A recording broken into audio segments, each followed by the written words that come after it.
because what I'm talking about now is, and I deal with this, I'm sure all of us deal with this, distractions. Like, there's all this other stuff that's presented to us, these things that come, that show up, clients or you know, Facebook or email, thank you, stuff like that. So how do you stay focused, and we'll start with Bob and we'll go right back. How do you stay focused to just focus on your strength?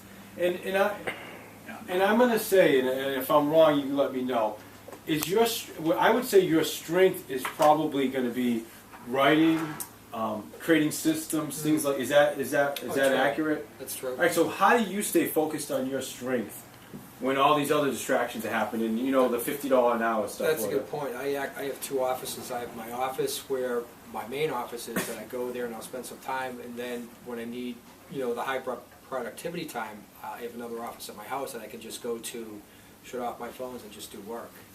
So I have two separate rooms for working in. And it's great that you said that, because that's in here, and it's called what? It's called Creating a Bunker. Everyone needs to read this book. You actually don't know all these answers, these questions I'm asking you. It's called Creating a Bunker. Dave actually gave me that book, and you know, I read through it in a couple of days. It was awesome. It's a great book. So anything else on that? How you would stay, you know? Just basically time blocking, time management. Awesome. Really being frugal with my time and not taking calls from people I don't have to talk to, delegating is really my strong point. All right, awesome.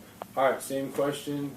Yeah, I think that's one of the biggest challenges anybody who finds success in business finds is interruptions and distractions. So we're constantly working on preventing that and trying to find solutions. What I did was I changed my voicemail to let all my clients know I'll be calling them back at 1 and at 5. That way I don't have to answer my phone while I'm prospecting. We also shut our door, and this week we were actually working with our coach. We ordered a huge stop sign, which we're going to put in our door, because every time somebody walks in and says, "Do you got a minute?" that turns into 5, 10, 15, and completely throws you off your game. And the one thing talks about that a lot. And you know, you want to be nice and talk to people, but that's at the expense of your success oftentimes. So we're constantly working to improving those systems. So just like creating that bunker, like you said. Yes, the stop sign and shutting the door, voicemails, you know, not answering your phone, all those things. Like I started shutting off my Outlook so the emails don't pop up. And then you time block everything.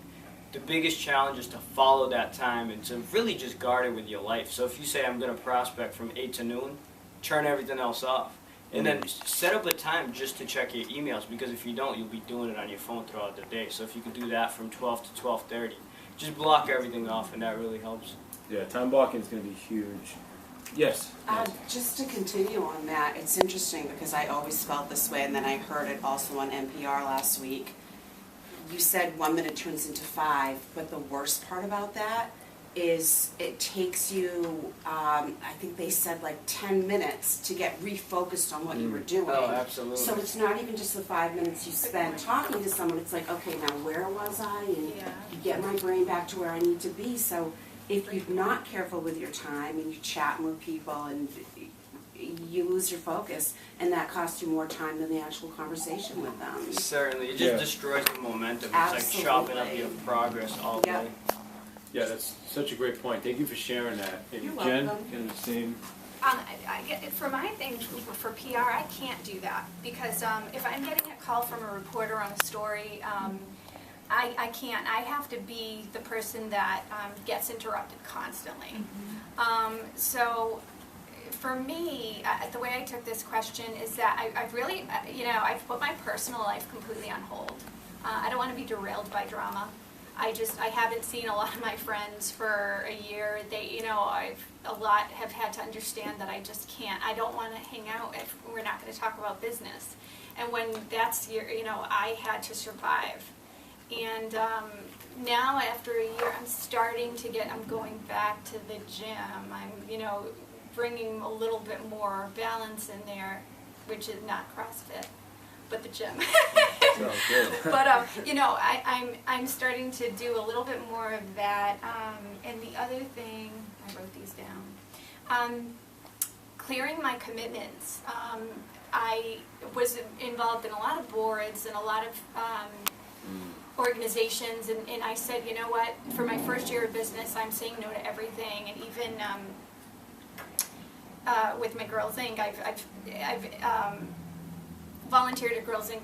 for every year for the last like 5 years, and